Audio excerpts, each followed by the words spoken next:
India वालों, समझ में आ गई? तुम लोगों ने गजवा हिंद का नाम सुना है? गजवा हिंद बहुत जल्द होने वाला है और होने वाला भी इंडिया के अंदर है। और उसमें इस दफा इंडिया के इतने टुकड़े कर देंगे हम लोग, इतने टुकड़े कर देंगे कि तुम लोगों को कहीं जगह छुपाने की, सर छुपाने की जगह नहीं मिलेगी।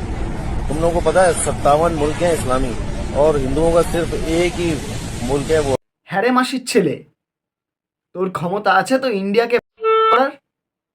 হ্যাঁ, বলতে বাধ্য হলাম আজকে। আমার চ্যানেলে আমি এই টাইপের ভিডিও বানাই না। আজকে আমার চোখের সামনে আসলো ভিডিওটা, আমি কন্ট্রোল করতে পারলাম না আর এই ভিডিওটা নিয়ে মতামত দিতে। হ্যাঁ, কি বললি যেন বেশ? এদের মানেটা জেনে আয় তো আগে। আগে জেনে আয়, বড় বড় কথা বলছিস, জেনে আয় আগে মানে কি। যত সব মূর্খের দল এরা। আচ্ছা, তোদের কি শিক্ষা দেয়নি? তোদের এত শিক্ষার অভাব কেন? অশিক্ষিত তোরা, সত্যি অশিক্ষিত। তোদের ধর্মের মধ্যে কত শিক্ষিত মানুষ আছে, তাদের কাছ দিয়ে গিয়ে একটু শেখ গিয়ে রে। অশিক্ষিত মানুষ, আর কি বলবো? এর থেকে আর ভালোভাবে বলতে পারছি না আমি। এর থেকে আর ভালোভাবে বলতে পারছি না, অনেক ভালোভাবেই বললাম। তোদের লজ্জা করে না? হ্যাঁ রে, তোরা ইন্ডিয়াকে হ্যাঁ, সাহস আছে করার? ভাবিস না ভারতীয় সনাতনীরা চুপ থাকবে, এটা একদম ভাবিস না। সনাতনীরা আজকের দিনে কিন্তু সেই আগের মতন আর নেই, ঠিক আছে? এইরকম উল্টোপাল্টা জিনিস ছড়াস না। সনাতনীরা এখন আর কিন্তু চুপ করে বসে থাকার মানুষ নয়, যে চুপ করে তোরা এরকম অন্যায় অত্যাচার করে যাবি, সহ্য করে যাবে। সময় বদলে গেছে, আজকের সময় আলাদা, আগের দিনের আগের সময় আলাদা ছিল। এখন এর সাথে আগের গোলাস না, ঠিক আছে? বলার আগে কি বলছিস ভেবে চিনতে বল। দেশের বাইরে দাঁড়িয়ে না, ইন্ডিয়াতেই দেশের বাইরে দাঁড়িয়ে অনেকে অনেক বড় বড় কথা বলতে পারে। আয় দেখি, সাহস থাকলে আমাদের সনাতনী লোকজনের সামনে এসে বল দেখি। বেশি অত কিছু লাগবে না, আমাদের শুভেন্দুবাবুর সামনে এসে বল না। কি করবে বুঝতে পারবি, কি করবে, ঠিক আছে? দেখলি তো ব্রিগেডের ওই যে গীতা পাঠ হলো, একটা প্যাটিস বিক্রিত চিকেন দিয়ে প্যাটিস বিক্রি করা হচ্ছিল, ষড়যন্ত্রভাবেই শোনা যাচ্ছে এখনো পর্যন্ত, দেখে যেটা বোঝা গেল ভিডিওটা। দিয়েছে তো ভালো মতো, আচ্ছা মতো দেখিয়ে দিয়েছে। সনাতনী রেগে গেলে কি করতে পারে। সারা জীবন কি আমরা নম্র ভদ্র বলে আমাদের পিছনে লাগবি তোরা? এত বড় হয়ে যাসনি তোরা, এটা মাথায় রাখবি। এত বড় হয়ে যাসনি।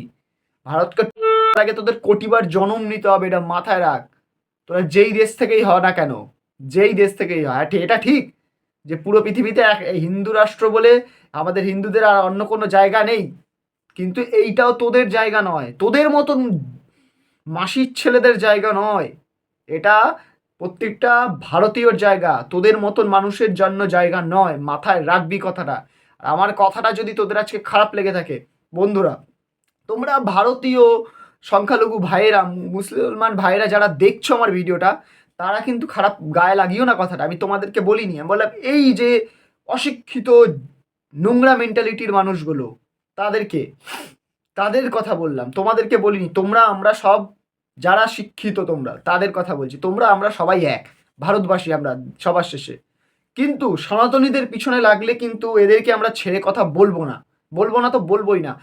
লিমিট ক্রস করে যাচ্ছে এরা, এদের জন্য পুরো কমটার বদনাম করে হয়ে গেছে আজকের দিনে দাঁড়িয়ে। পুরো কমটার, এদের কমটার পুরো বদনাম, সত্যি কথা বলতে গেলে। এদেরকে না, এদের নিজেদের শিক্ষিত মানুষদের দিয়ে উচিত, ঠিক আছে? বেশি লাভ হবেন না, এখনো বলছি। সনাতনীদের হাতে পড়লে কিন্তু আর রেহাই পাবেন না। বেশি বড় বড় কথা সব ঘুচে যাবে, সব ঘুচে যাবে। তো আমার সনাতন ভাইয়েরা, কি বলতে চাও? ঠিক বললাম তো নাকি? একটা এখনো কথা ভুল বলেছি আজকে? বলিনি। আমার মনে হয় পার্সোনালি আমার খুব রাগ ধরেছে ভিডিওটা দেখে, তাই জন্য আমি বানালাম ভিডিওটা যদি তোমাদের ভালো লাগে থাকে, বেশি বেশি করে শেয়ার করো ভিডিওটা। আর হ্যাঁ, একটা লাইক করো, কমেন্টে তোমাদের মতামত জানাও। আর হ্যাঁ, চ্যানেলটাকে সাবস্ক্রাইব করে পাশে নোটিফিকেশন বেলটাকেও জলদি জলদি বাজিয়ে যাও। দেখা হচ্ছে পরের ভিডিওতে এরকম চরম গরম খবর নিয়ে। আজকের মতন টাটা।